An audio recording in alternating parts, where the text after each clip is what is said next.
अस्सलाम वालेकुम। एक वीडियो में हम डेंगू के बारे में ज़िक्र कर चुके हैं कि जिस समय बहुत ज़्यादा दर्द हो, बुखार बहुत ज़्यादा तेज़ हो जाए और इसके साथ उल्टी मतली वाली कैफ़ियत हो, बुखार के साथ जोड़ों में दर्द, जिस्म में दर्द, आँखों में दर्द, आँखों के पीछे दर्द, रेट्रोऑर्बिटल पेन जिसको कहते हैं, ये अलामत हों तो ये डेंगू का सस्पेशन होता है।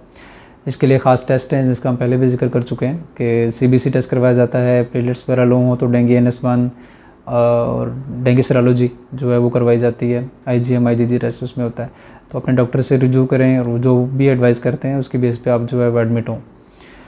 इस वीडियो में बेसिकली मैं ज़िक्र करना चाहूँगा कुछ मिथ्स के बारे में, डेंगू फीवर के बारे में, चूँकि ये बहुत अरसे से हमारे जो है वो चलता आ रहा है, 10-12 साल हो चुके हैं इसको।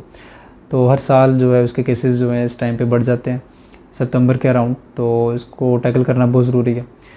तो कुछ मिथ्स इसके बारे में, लोग कहते हैं कि जिस स्टेरॉइड्स का इसमें बहुत ज़्यादा रोल है, और कुछ क्वैक्स वगैरह भी और इवन कुछ डॉक्टर्स भी इसमें स्टेरॉइड्स बहुत ज़्यादा देते हैं, तो उसका कोई फ़ायदा और कोई यूज़ नहीं है। इसमें बिल्कुल जो है वो स्टेरॉइड्स नहीं देने होते।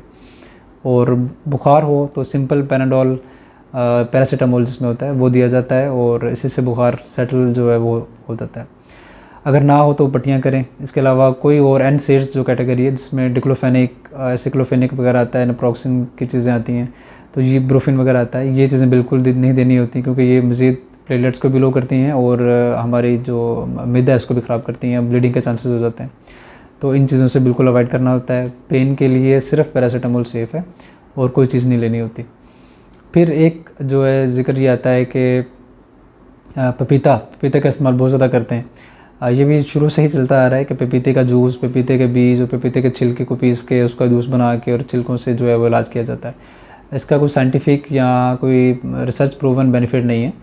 अमूमन यही कहा जाता है कि ताज़ा फलों का जूस पिएं ताकि आपकी हाइड्रेशन बेहतर हो और आपको प्रॉपर न्यूट्रिशन जो है न्यूट्रिएंट्स मिलें, तो इससे आप जो है मज़ीद बेहतर होते जाएंगे।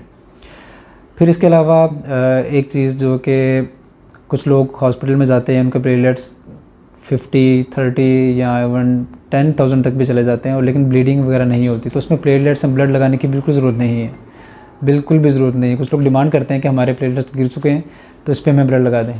तो जब तक ब्लीडिंग का कोई चांस नहीं है, ब्लीडिंग का कोई साइन नहीं है, जैसे कि मसूड़ों से खून आना, पेशाब में, पखाने में खून आना, जिसमें पे ब्रूजेस बन जाना और प्लेटलेट्स आपके 30,000 से नीचे चले गए हैं, तो तब तक आपको प्लेटलेट ट्रांसफ्यूजन की बिल्कुल ज़रूरत नहीं है। अगर इसमें कोई एक भी साइन है तो आपको फिर लाजमी जो है वो लगना चाहिए। फिर कुछ लोगों को ये होता है कि 100 से नीचे चले गए हैं प्लेटलेट्स और बुखार जो है वो नहीं जा रहा, तो फ़ौरन दाखिल होना है। ज़िद करके लोग जो दाखिल होने की ज़िद करते हैं, तो ऐसा हरगिज़ नहीं करना।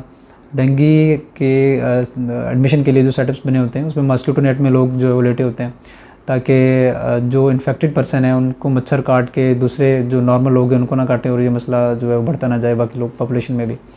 तो एडमिशन की ज़रूरत यंग लोगों को जिनमें प्लेटलेट लेवल 30,000 से ऊपर हैं और कोई ब्लीडिंग के साइन, लीकी फेस जैसे मैंने बता दिया, एक अल्ट्रासाउंड और एक्सरे पे पेट में पानी, फेफड़ों में पानी पड़ जाना, BP लो हो जाना, ये अलामत नहीं है तो उसमें एडमिशन की बिल्कुल ज़रूरत नहीं है, कतई ज़रूरत नहीं है, इसकी ज़िद नहीं करनी। तो ये घर में हाइड्रेशन अच्छी रखने से, पैरासीटामोल टाइम पे लेने से, पट्टियाँ करने से और खुराक अच्छी रखने से जो है वो इसका इलाज किया जा सकता है।